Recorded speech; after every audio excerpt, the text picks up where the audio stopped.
ऐसी अनोखी बात सुनी हमने दहर में, आईना बेचते हैं वो अंधों के शहर में।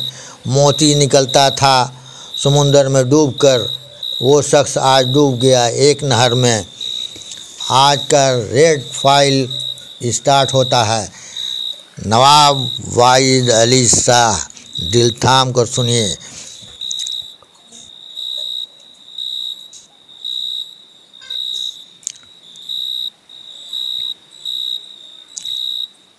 तो आइए शुरू करते हैं रेड फाइल का पहला 13वां एपिसोड।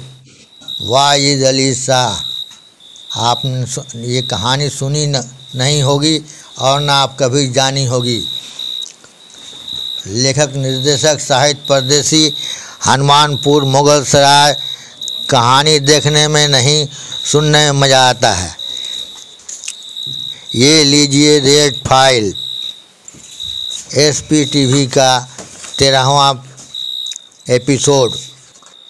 नवाब वाहिद अली शाह। इसे सब्सक्राइब करें और ताकि मेरा कोई भी एपिसोड आप मिस न करें। डिस्क्लेमर: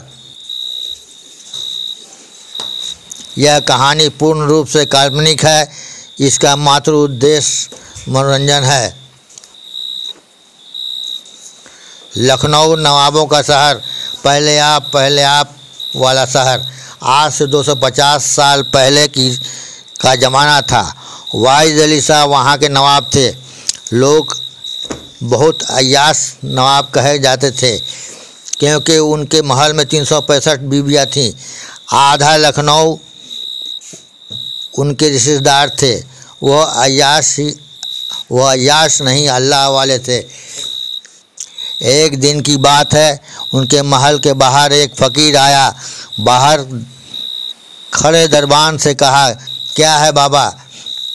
बाबा बोले, मुझे वाहिद अली शाह से मिलना है, जाकर वो खबर कर दो। दरबान बोला, आपको जो चाहिए मिल जाएगा, बताइए। नहीं, मुझे सिर्फ नवाब वाहिद अली शाह से मिलना है, उसे मिला दो।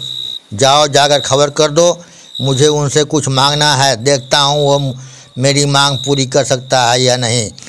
जाओ, खबर कर दो। दरबान डर गया, सोचा बाबा कोई पहुँचा हुआ फ़कीर है।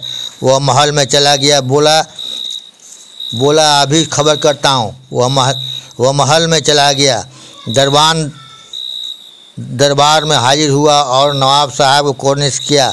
बोला, नवाब साहब, बाहर एक फ़कीर आया है, आपसे मिलना चाहता है। नवाब साहब बोले, जाओ, जो मांगे उसे दे दो।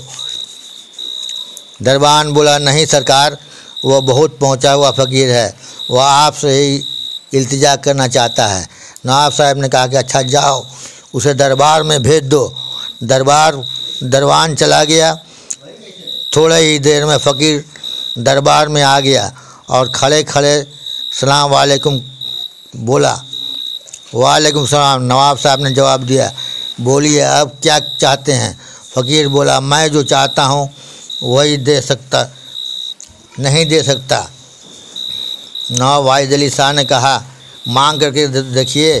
फ़कीर बोला, मैं कहता हूँ तू नहीं दे पाएगा। मैं तुम्हें हर चीज़ दूंगा, मांगो, नहीं दिया तो इस गद्दी को छोड़ दूंगा। फ़कीर बोला, ऐसी बात है तो तू मुझे अपनी 365 बीवियों में से एक बीवी दे दे। वाहिद अली शाह बोले, चलो दिया, पर एक शर्त है बाबा, तुम वही बीवी लोगे जिस कमरे में मैं नहीं रहूँगा। फ़कीर बोला, मंजूर है। फ़कीर पहले कमरे में गया। वहाँ अपनी बीवी के साथ वाहिद अली शाह मौजूद थे। वह दूसरे कमरे में गया, वहाँ भी नवाब वाहिद अली शाह मौजूद थे। वह 365 कमरे में घूम गया, सभी कमरे में वाहिद अली शाह मौजूद थे। अपनी बीवी के साथ फ़कीर साहब समझ गया, वाहिद अली शाह अय्याश नहीं, मुझसे भी पहुँचा हुआ आदमी है। वाहिद अली शाह मान गया, वह आप हमसे भी पहुँचे हुए अल्लाह वाले हैं। मैं तुम्हारा इम्तिहान ले रहा था, माफ़ कर दो।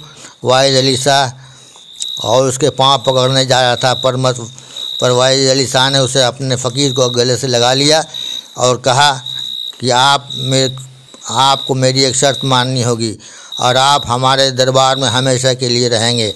यह हुआ वाइज अली शाह की करिश्मा। यह कहानी होती है ख़त्म। अब शाहिद परदेसी और शेख अल्तमश को दीजिए इजाज़त। फिर मिलेंगे अगले एपिसोड में। सलाम, नमस्ते, धन्यवाद।